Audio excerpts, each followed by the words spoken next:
Eloquen es como mi quinto proyecto emprendedor, entonces lo tengo muy claro desde el primer momento. Pretende ser una compañía slim con un proyecto muy grande. Eloquen son tres cosas. Eloquen es, por un lado, un movimiento social. Queremos hacer un movimiento social en el que la gente entienda la necesidad de comunicar a nivel personal, no esperar a que tu organización comunique por ti para que tú empieces a comunicar. Por tanto, es un movimiento, es un método y también es una empresa. Es un método en el sentido de que lo que hemos diseñado es toda una metodología para que cualquier persona pueda afrontar cualquier proceso de comunicación, sea charlar, dirigirse a una cámara como esta o tener que dar un discurso en un estadio de fútbol, para que tenga, o construir su marca personal a largo plazo, tenga un mapa del terreno para ser capaz, un canvas, un mapa del terreno para que sea capaz de saber cómo comunicar y aprender a comunicar como si tuviera una altísima experiencia en comunicación. Y lo tercero que es un negocio basado en, por un lado, los contenidos, es un negocio basado en la formación y también en la consultoría o prestación de servicios por parte de los expertos de Eloquent. Vamos a ver. Cuando te conviertes en emprendedor en serie, vas desenganchándote de distintos proyectos en distintas fases. Yo en este momento estoy enganchado a 3 proyectos míos anteriores, bien como inversor o bien como colaborador.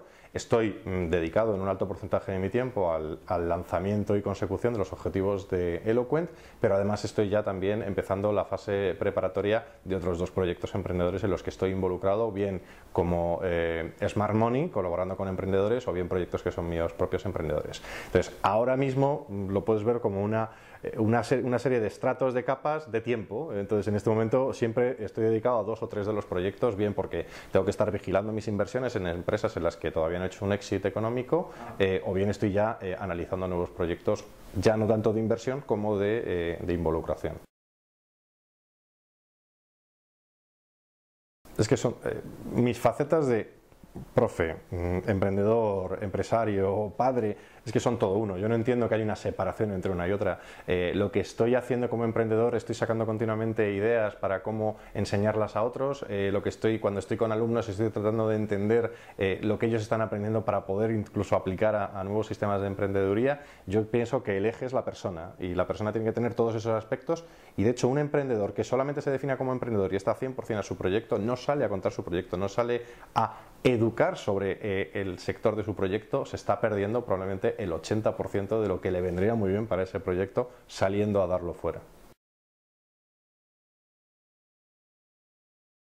Yo, mi primer proyecto fue empezar a limpiar piscinas con 16 años en la organización en la que vivía, y el segundo año tener una red de colaboradores que empezaban a limpiar esas piscinas y yo ya no limpiaba las piscinas o cuidaba esos jardines. Yo he sido siempre emprendedor por necesidad, porque no soy rico de familia, y siempre he tenido que buscarme la vida para pagar una parte de mis estudios o pagar cualquier parte de mi ocio. Te estoy hablando cuando tenía 15 y 16 años. Siempre he tenido una cultura de emprender para hacerlo. No quería solamente hacer las cosas como los demás. Así que yo no he dejado de emprender de los 16 años. Si buscas en estos historiales de sociedades a las que ha estado usted vinculado, mi lista es casi da miedo.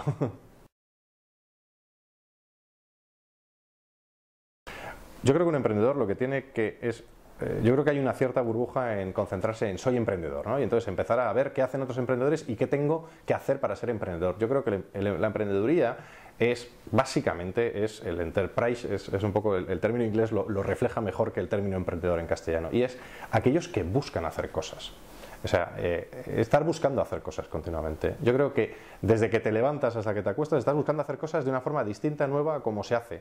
Es decir, eres respetuoso a cómo se hacen las cosas, pero eres un crítico continuo a decir cómo se están haciendo las cosas por otros y tratar de buscar una forma distinta tuya de hacerlo. Es más un espíritu, una forma de ser, que una definición de me voy a hacer emprendedor.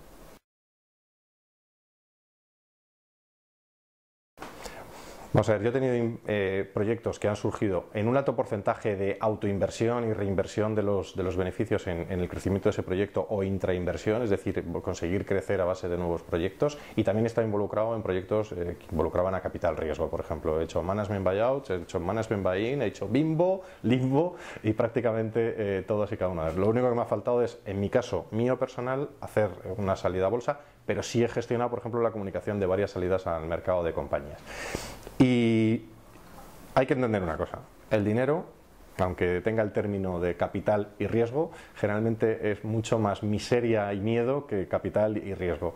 Lo que hay que tener claro es que un proyecto tienes que diseñarlo para que funcione por sí mismo y por sus propios medios, no contar con la financiación exterior, porque es mi experiencia al menos, porque creo que si le logras dar vitalidad propia al proyecto, aunque sea a escala, el dinero trae muchos problemas, no trae solamente beneficios, trae muchos problemas. Mejor que entre lo más tarde posible en el proyecto para cuando quieres escalar, no cuando quieres empezar.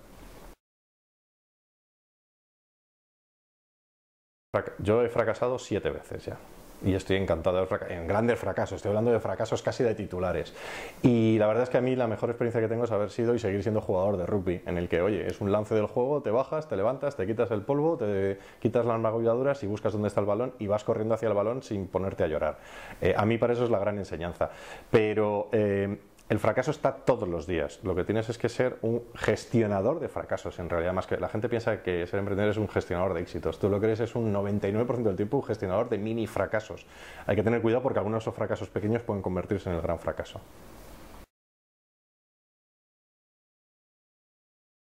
Ahora mismo yo trabajo en torno a mi persona, es decir, yo tengo empresas en las que tengo inversión y soy miembro del consejo de administración y podría tener un despacho allí, pero lo que he hecho es he cedido ese espacio a quienes ahora son los gestores. Cuando doy un paso atrás en términos de gestión, dejo que sean esas personas las que la gestionen, porque sería estar allí como el abuelito cebolleta diciendo, bueno, ¿qué estáis haciendo? ¿Qué estáis haciendo? Entonces yo lo que me he creado un espacio que soy yo. Entonces yo trabajo, hago tanto home office, trabajo desde mi despacho en casa, tengo un buen despacho fantásticamente conectado y también tengo oficinas satélites, es decir, trabajo con una oficina en el centro de Madrid, en la que tengo un espacio satélite en el que puedo tener reuniones, conversaciones, presentaciones y todo tipo, y combino ambos. Más que un producto concreto es una actitud hacia los productos, es estar atento en todo momento a qué productos no te hacen falta que inventes la rueda para tenerlos. Es decir, un sistema de emailing, déjate de tirar código y contrata uno que esté ya disponible en el mercado. Un sistema de diseño, busca uno que esté en el mercado. Es decir, salvo que sea ese tu core, todo lo demás, subcontrata, contrata en la nube, encuentra fórmulas para hacer ensamblados. Eso sí, si necesitas algo muy personal, trabájalo como ensamblado porque de ahí puede hasta que te salga un producto. En Eloquent yo, por ejemplo, y en todos mis proyectos siempre he tenido una visión no de compañía y colaboradores, clientes y público, ¿no? Sino una visión de ecosistema. Y entiendo que tienes que estar atento a estar integrado y en el ecosistema tú puedes estar hoy día en el Prado Gremio y mañana en el llano, llámalo X. Entonces la idea es ser capaz de colaborar con otros ecosistemas, con otros territorios en los que tú puedas tener presencia, funcionar más como legos, como piezas de Lego que son capaces de desmontarse y en ser pequeñas y colaborar con alguien. Y en el caso de Gremio, pues es fantástico porque está cogiendo muchos legos de mucha gente y construyendo una casita, pero puede haber otros que construyan otras con piezas distintas y de otro tamaño.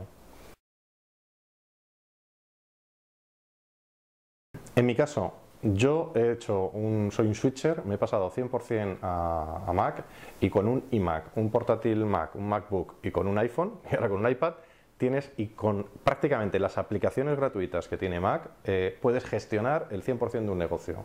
100%, lo tengo demostrado. Más que un objeto, la verdad es que sí.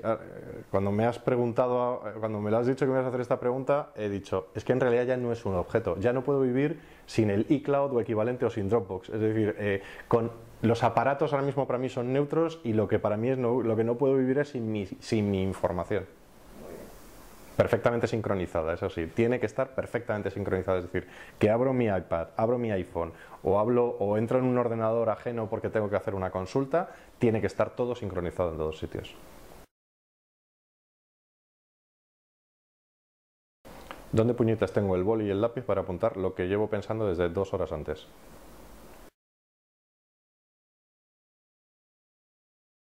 Mira, para mí un lunes puede empezar en cualquier momento de la madrugada porque tengo 4 hijos, uno de ellos bebé, así que puede empezar con un biberón o con un niño llorando en una cama. Y generalmente lo que sí empiezo es, antes de levantarme empiezo a meditar el día empieza llevando imprescindible para mí es llevar a mis hijos al colegio, para ir en el coche. Además es un punto de contacto con mis hijos, pero además de contacto educativo, es decir, les pongo desde música, desde viejos clásicos del rock para que entiendan, un Elvis Presley les ponía esta mañana, por ejemplo, para que entiendan que hay cosas más allá del día a día de One Direction, y también escuchamos radio, por ejemplo, para que escuchen las noticias y vamos entendiendo, para que vayan entendiendo de qué va el mundo al que se enfrenten. También hablamos en inglés en el coche con los niños camino del colegio. Y luego lo que hago es un proceso de absorción de información, gestión de información y luego producción de información. Mi día está basado en absorber a primera hora que estoy fresco el mayor número posible de informaciones, es decir, hago mis lecturas de diarios, hago lecturas de email, etcétera. Hago una fase de media mañana de proceso de información y luego evidentemente la fase productiva empieza en cualquier momento, pero generalmente trato de dedicarle lo que es más remangarse y dedicar a lo que es producción pura. En mi caso es mucho de información a lo largo de lo que resta del día.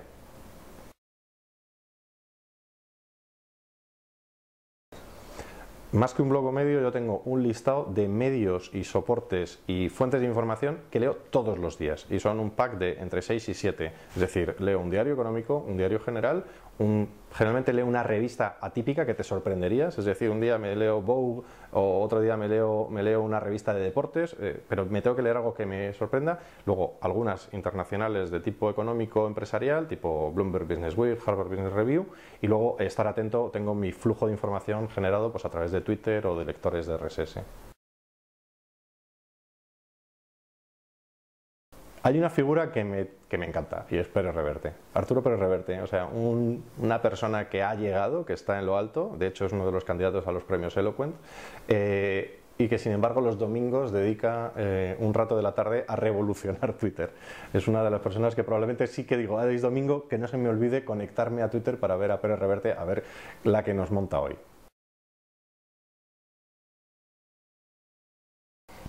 Pues mira, voy a ser muy carca, leerse los clásicos.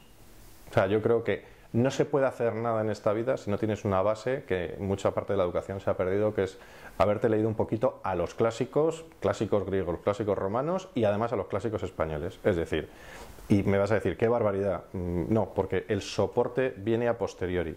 Lo que es la parte técnica, el leerte el libro técnico de tu área de experiencia, eso lo vas a tener que hacer todos los días. De hecho, recomiendo hacer lectura técnica todos los días.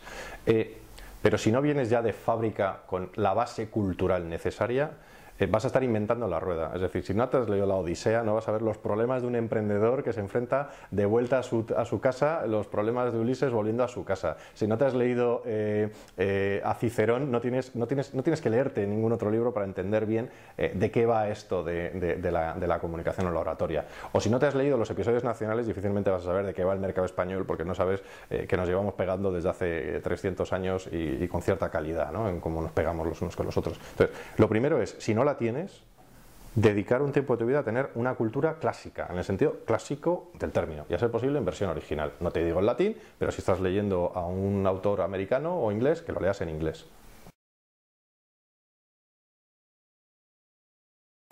Mis películas favoritas son generalmente las películas de guerra. Me encantan las películas de guerra, y ahí desde un 300 hasta un Sargento de Hierro hasta La colina de la hamburguesa, yo creo que me verás, o un Black Hawk derribado, me verás viendo probablemente ese tipo de películas. Y luego un clásico que no se me va de la cabeza, sorprendentemente, es un libro antiguo, es de principios del siglo pasado, y que se llama Sinué el egipcio, de Mika Baltari. Es un libro que me leí con 9-10 años, empecé a leerme, es un libro para adultos, es la historia de un egipcio emprendedor recorriendo todo el territorio clásico del Mediterráneo, y una lectura preciosa. Ahí cambia, pero siempre es uno de los secretos. O una que he vuelto a descubrir tiempo después y que me ponía siempre mi abuelo, y que es de Julio Iglesias, Me olvidé de vivir. Hay que ponérsela al menos una vez al año.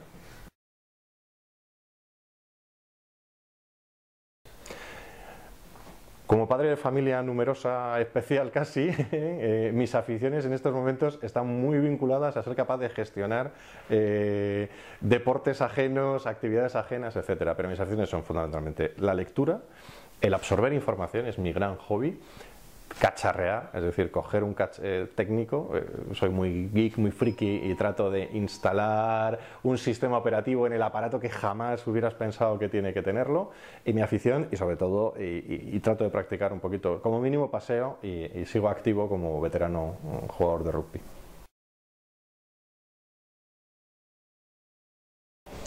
Cultura corporativa la crean las personas. Lo primero es creerte tú y ser consistente con la cultura corporativa que tienes. Yo he vivido como consultor de comunicación, he trabajado con cerca de 50, 60 emprendedores en la fase ya un poquito ya de crecimiento, y lo que me he encontrado es en muchos casos culturas de imitación, que no se sentían cómodos, era como un traje que no les venía bien. Lo primero es que la cultura la crea la gente, lo que no puedes es imponerla. La selección de las personas que están en ese grupo o la decantación o decantamiento que se ha producido de gente que finalmente es miembro del equipo es la que te va a dar la cultura. Tú puedes facilitar la cultura, pero crearla desde cero de laboratorio es imposible, te vas a sentir incómodo. Para mí el espacio de trabajo tiene que ser un sitio inspirador, en el sentido, pero no distractor. Es decir, tienes que tener aquellas cosas que yo, por ejemplo, tengo un tipógrafo, que es una cosa antiquísima que utilizo de regla, pero que cada vez que lo cojo me recuerda algo, y es: no, aunque estés escribiendo un tuit, acuérdate de las reglas del viejo periodismo con el que se hacía el tipógrafo.